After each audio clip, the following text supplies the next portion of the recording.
예, 오늘 이슈체크에서는 현재 코로나 상황을 좀 일단 평가를 해봐야 되겠습니다. 왜 그러냐면 이제 거리두기 조정안이 추가 완화가 됐는데 정부가 또 내놓은 얘기는 2주 뒤에 별 문제가 없으면 현 상황이 크게 바뀌지 않으면 실내 마스크를 제외한 모든 방역 조치를 해제하겠다는 얘기가 함께 내놓았기 때문입니다. 환영하는 목소리도 있겠지만 당연히 우려의 목소리도 함께 있을 수밖에 없는 내용이기 때문에 오늘 이 내용을 중심으로 정부의 이 방역 정책에 대한 평가도 좀 해보고 향후 전망까지 좀 함께 해보도록 하겠습니다. 백순영 가톨릭의대 명예 교수님 오늘 모셨습니다. 어서 오십시오, 교수님. 안녕하세요. 일단 코로나 상황부터 그래도 먼저 짚어보는 게 좋을 것 같은데 어떻게 평가하고 계세요? 예, 일단 오늘 0시 기준으로 28만 273명인데요. 전일 대비해서는 4만 470명이 줄었는데 그렇죠. 이것은 이제 하루 등락을 보면 잘 알 수가 없고요. 주간 경향을 보면 알 수가 있죠. 지난 한 주일 동안 하루 평균이 31만 6,344명. 이게 그 이전 주는 35만 7,900명이었기 때문에 4만 1,000명 정도 줄었습니다. 네. 근데 그 이전 주가 62만 명이 나왔던 최고치였던 데가 40만 명 정도였어요. 그때는 4만 7천 명 정도 줄었는데 그 이후에는 4만 1,000명 정도 줄었다는 거는 이 감소세가 상당히 좀 완만하게 내려가고 있다 하는 것을 뜻하는 것인데 감소는 하지만 해외의 사례처럼 이렇게 급격하게 감소하지는 않다. 않고 있다는 것이죠.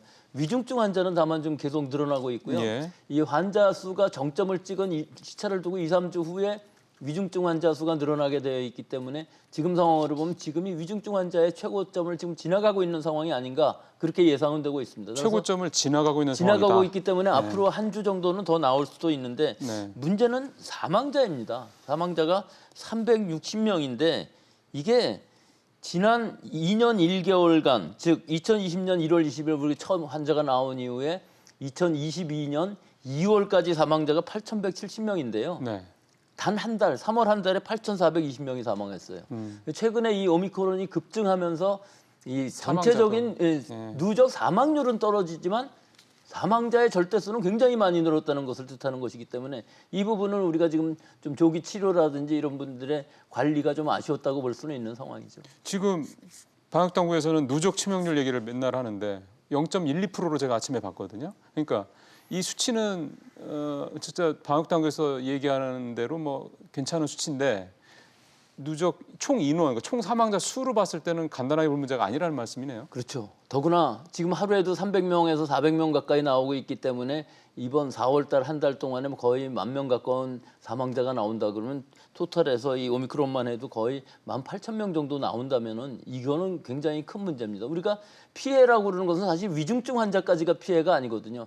실제로 사망을 하셔야 그렇죠. 그게 최종적인 피해인데 그렇죠. 예. 그 피해가 굉장히 컸다는 것은 사실은 누적 치명률 이건 큰 의미가 없습니다. 지금 이 한 달 동안에 8,000명 사망하셨다는 것은 이것은 심각한 문제다. 이런 부분을 좀 강조하고 싶습니다. 한 달 새 8,000명이 사망했다. 말씀하신 대로 큰 문제다. 근데 방역당국에서는 사실 이 부분에 대해서 그렇게까지 이게 어느 언론에서도 이 부분을 크게 얘기하시는 분들은 없는데 예. 피해를 최소화하는 방역을 한다고 했던 부분들 중에서 위중증 환자가 지금 유지된다는 거 그것이 중요한 것이 아니라 오히려 사망자가 너무 많이 나와서 위중증 중환자실 병실 가동률이 유지된다고 볼 수도 있는 거거든요. 그러니까 이 부분들은 좀 관리가 좀 소홀했다는 부분이 확실하게 있는 것이죠. 그럼 거기에다 하나 덧붙여서 질문을 드리면 요양병원 같은 데에서는 요양보호사가 확진을 돼도 그 요양보호사를 대신할 수 있는 사람을 구하기도 어렵고 없다 보니 아예 그냥 그 요양보호사 관리하는 그 병실에 있는 그 환자분들까지 거의 확진 함께 되는 이런 사례들도 빈번하게 있다. 이런 사실 기사도 일부 있습니다. 많이 나오는 건 아닌데. 그러니까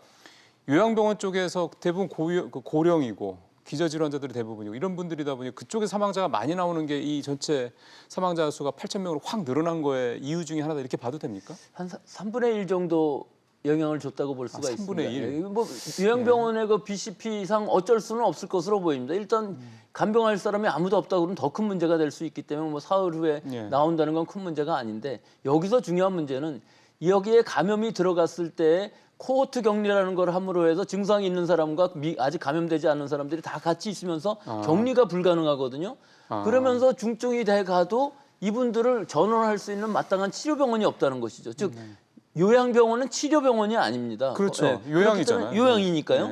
치료병원으로 옮겨서 어느 정도 치료를 할 수가 있어야 되는데 이분들이 급격히 위중증이 되고 사망함으로 해서 지난주에 보면은 감염이 되면서 확진되고 사망하는 데까지 평균 일주일밖에 안 걸렸다는 얘기를 하고 있는데요. 이거 굉장히 위험한 상황이죠. 보통은 확진되고 증상이 악화되고 입원하면서 또 위중증이 되면은 중환자실 가서 어느 정도 시간, 즉 2, 3주 이상은 걸려야 사망하는 것이 일반적인데 이렇게 빠른 사망이 나온다는 것은 굉장히 위험한 일이죠. 즉 제대로 된 치료를 받아보지 못하고 중환자실에 가보지 못하고 사망하시는 분들이 많아서 방역 당국도 이 부분들을 한번 집중적으로 지금 검토하고 하고 있는 부분, 시행하고 있는 부분이 이 요양병원 요양원에서는 경증이라도 일단 환자의 증상이 나오게 되면은 입원을 시켜서 치료를 할 수 있게 하겠다 하는 것하고 요양병원에서 다른 그러니까 그렇죠. 입원할 수 있는 곳으로 입원할 옮겨서 수 있는 곳으로 치료를 할 수 있는 곳으로 옮기겠다 하는 것과 또 팍스러비 같은 경구 치료제를 집중적으로 이분들한테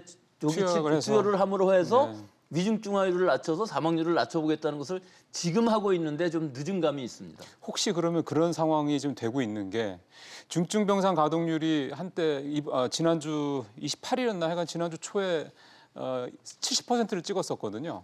그러고 난 다음에 좀 떨어지긴 하고 있는데 오늘 어제 5시 현재 64%대 초반이고요. 그러니까 중증병상 가동률이 64%대 65% 정도로 유지를 하고 있는 건데 근데 사실 이게 유지가 되고 있는 이유는 중증병상에 있던 사람 중에서 일반 병상으로 이렇게 이전을 하는 거를 정부가 계속해서 지금 하고 있단 말이죠. 그러니까 그때 옮기는 과정에서 옮기지 않아야 될 그러니까 일반 병상으로 가지 말아야 될 분들도 옮기면서 이런 사망이나 이런 것들이 늘어나는 이유도 될까요? 그 부분은 사실은 이 코로나는 다 없어졌기 때문에 코로나 환자가 더 이상 아니고 기저질환으로 인해서 중증이기 때문에 일반 중증병실로 옮긴다는 얘기인데요. 물론 그 부분들도 중요하지만 요양병원 요양원에 계신 분들은 사실은 중환자실로 오기도 상당히 어려운 부분들이 있습니다. 그렇기 때문에 이 중간 정도에서 치료를 할 수 있는 부분 특히 별도의 어떤 입원 공간이 필요하다는 전에도 말씀이시죠? 거점 요양병원이라고 그래서 치료 병상을 마련한다고 했었는데 그 부분들이 좀 잘 안 이루어진 것 같습니다. 그러면 사망자의 추세는 위중증 환자와 별개로 더 늘어날 수 있는 여지가 있다고 보시는 거군요. 글쎄요. 어느 정도 가능성이 있어 보이는 거 지금 정점을 찍은 후에 2, 3주 이후에 사망자도 늘어나는 경향을 보일 수밖에 없기 때문에 지금이 이 사망자 추세도 거의 뭐 정점을 찍는 그걸 지나가고 있다고는 볼 수가 있는데 그런 상황이라고 할지라도 하루에 300명 정도씩 사망한다고 그러면은 한 달이면 이번 달 한 달에 9,000명 사망하는 것이기 때문에 이것 또한 문제죠. 이것을 줄일 수 있는 방법을 빨리 강구를 해서 팍스로비드라든지 렘데시비르라든지 라게브리오라든지 이런 것들을 바로 대량 적극적으로 처방하는 것이 굉장히 중요한 시기라고 보겠습니다. 오늘 아침에 김부겸 총리 얘기를 들어보면은 그 얘기를 했거든요. 그러니까 전체적으로 일상 어떤 의료 체계로 좀 전환하는 걸 하겠다라고 얘기를 하면서 그 전에는 확진자를 억제하는 식의 방역 대책의 중심이 거기였다면 이제는 확진자 억제보다는 위중증 환자나 사망자 관리에 그러니까 현장 대응에 집중하겠다. 뭐 그렇게 얘기를 했단 말이에요. 그럼 결국 이렇게 정부의 방역 중심이 바뀌는 거는 지금 교수님 말씀하신 그런 쪽에 포커스를 맞췄다고 봐도 되는 겁니까? 그렇죠. 그거는 맞는 방향이죠. 이렇게 뭐 3, 40만 명씩 환자가 나오는 상황에서 이분들이 일상 의료를 받지 못한다면 오히려 코로나보다도 다른 기저질환으로 사망하시는 분이 많이 생길 수밖에 없기 때문에 방향성은 맞습니다만은 사실은 초기에 오미크론이 급증하는 시기에 지속적으로 방역 완화한 것이 우리가 이렇게 통제 못할 만큼 60만 명씩 나오는 이런 상황을 야기한 것은 뭐 부인할 수 없는 사실이죠. 알겠습니다. 오늘 거리두기 완화한 얘기를 좀 해보겠습니다. 일단 10명, 그다음에 밤 12시. 폐쇄를 하는 부분과 관련해서는 일단은 조금 소폭 조정하고 2주 뒤에 이제 전면, 그러니까 실내 마스크 제외하고는 전면 해제하겠다 이런 얘기를 했고요. 그거에 전제 조건으로 내건 게 중증 병상 가동률 65%, 위중증 환자 1,300명, 요걸 이제 전제 조건으로 얘기를 했어요. 어떻게 보세요, 정부의 이런 조치는? 뭐 그 정도 유지될 가능성도 높고 뭐 약간 더 올라간다고 해도 충분히 감당 가능할 만한 수준이라고는 보기 때문에 지금 보수적으로 10명하고 자정으로 한 것은 뭐 적절한 조치였다고 봅니다. 지금 상황이 아직도 3, 40만 명씩 나오는 상황에서 뭐 전부 해제한다는 것은 무리가 분명히 있었겠죠. 뭐 사실 이 사회적 거리두기라는 게 지금 역할을 거의 다 한 것으로 보여서 일반적으로 지금 상황에서는 큰 차이는 없을 것으로 보입니다만은 어찌됐든 이런 사회적인 거리두기를 완화함으로 해서 환자들의 수가 유행의 규모가 늘어나는 건 분명한 사실이거든요. 그러니까 지금 상황에서 감소 추세가 확실하게 떨어진다면은 즉 앞으로 2주 후에 감소 추세가 더 확실하게 나올 것으로 보이고 20만 명대 이하로 갈 수 있을 것으로는 보이기 때문에 충분히 그런 부분이 가능하고 더 특히 중요한 것은 예. 의료 체제가 잘 작동을 할 수 있는 상황이 돼야 되고 병상 대기가 안 일어나야 되는 상황이 되기 때문에 예. 지금 상황들이 유지되거나 조금 악화되는 정도에서 머문다면 충분히 그건 가능한 얘기라고 볼 수 있습니다.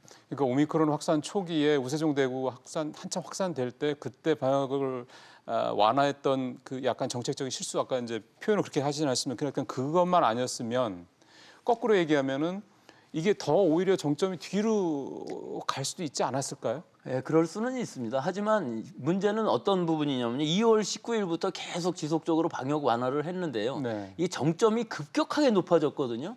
급격하게 높아졌다는 의미는 그만큼 피해가 늘어난다는 걸 뜻하는 그렇죠. 거죠. 네. 급격하지 않고 조금 더 완만하게 더 길게 가는 것이 훨씬 좋을 오히려. 수 있는 것이 의료 체제가 잘 유지되면서 전체적인 피해자는 같다 할지라도 초과 사망률 같은 데서는 문제가 될 수가 있습니다. 우리가 의료 체제에 있어서 꼭 이 중증 환자 또 코로나 환자 이만의 문제가 아니라 이 코로나 환자들의 병상 점유로 인해서 응급실이라든지 일반 병상을 못 가는 다른 질환으로 사망하시는 분들이 지금 굉장히 많이 나오고 있는 것도 사실이거든요. 이거는 지난해 12월 달에 초과 사망률이 나왔던 거랑 비슷한 상황입니다. 지금 안정세라고는 하지만 병상 부족이 없고 대기 병상 지금 대기하는 상황은 없다고 하더라도 실제로 초과 사망률을 보면 나중에 많이 나올 것으로 예상은 되고 있습니다. 지금 실제로 장례식장에 상당히 좀 문제가 생기기 시작했고 화장장도 지금 뭐 포화 뭐 이런 얘기 나오는 거면 결국은 어떤 일정 수준 그러니까 우리 사회가 이를테면 소화할 수 있는 수준을 이미 다 넘어선 거잖아요. 특히 사망자 부분에 있어서는 현재 상황에서는 그렇게 봐야 되는 거 아닙니까? 그러면 그거는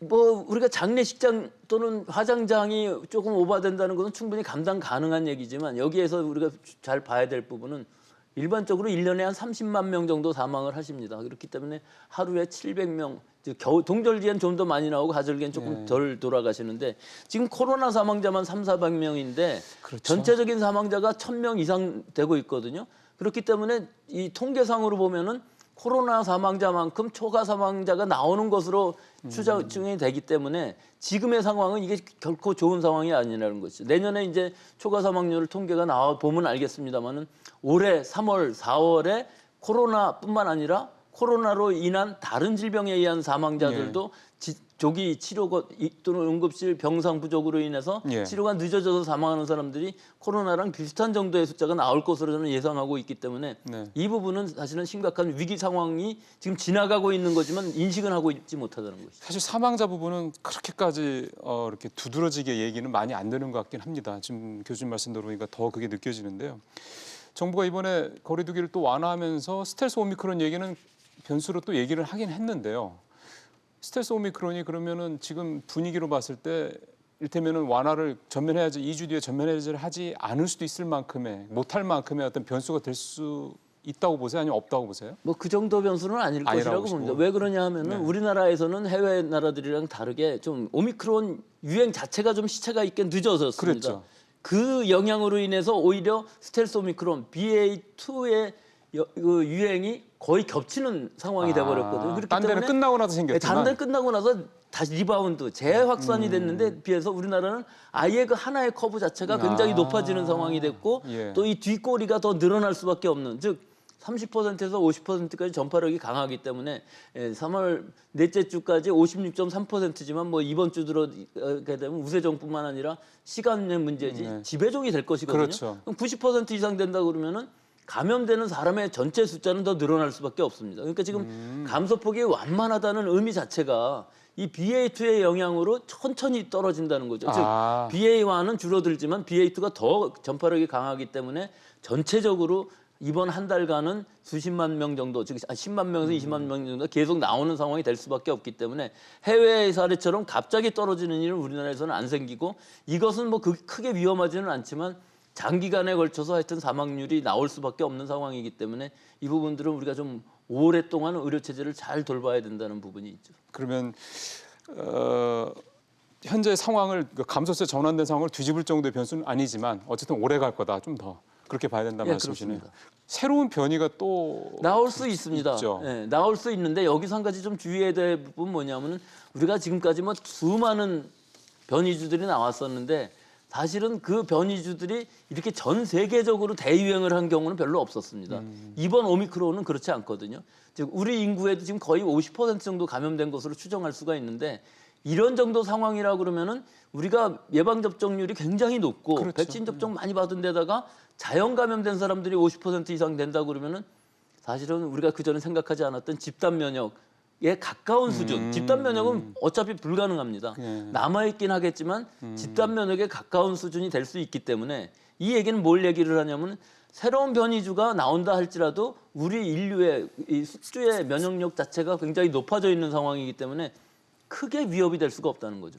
감염이 많이 된다 할지라도 일단은 면역력이 높기 때문에 증상도 약할 수밖에 없고 대규모 유행 상황은 되지 않을 것으로 보이기 때문에 앞으로 나올 그 변이주는 오미크론보다 더 전파력이 강하고 뭐 좀 더 독성이 강하다 할지라도 우리 인류에 대한 피해는 더 적을 수밖에 없는 환경이 될 수밖에 없는 거죠. 그러면 월스트리트저널에서 얘기한 대로 우리가 흔한 말로 이제 풍토병 수준, 즉 엔데믹으로 가는 얘기가 적절하게 봐도 되는 겁니까? 결과적으로는 그렇게 됐습니다. 그런데 왜 결과적이라는 의미를 얘기하는 것이 우리 그 월스트리트 저널이 원래 그런 식으로 보도를 많이 했었는데 우리가 이게 원해서 이렇게 된 게 아니었거든요. 결과적으로 이 방역 완화를 지속적으로 함으로 해서 오히려 유행을 용인한 부분이 있었기 때문에 결과적으로 그렇게 될 것입니다만은 그것이 그렇게 좋은 상황은 아닙니다. 먼저 대기는 할 것으로 예상을 합니다. 사망자 얘기를 말씀하신 게 조금 더 긴장을 하고 봐야 될 대목이라는 생각이 들었습니다. 말씀 잘 듣겠습니다.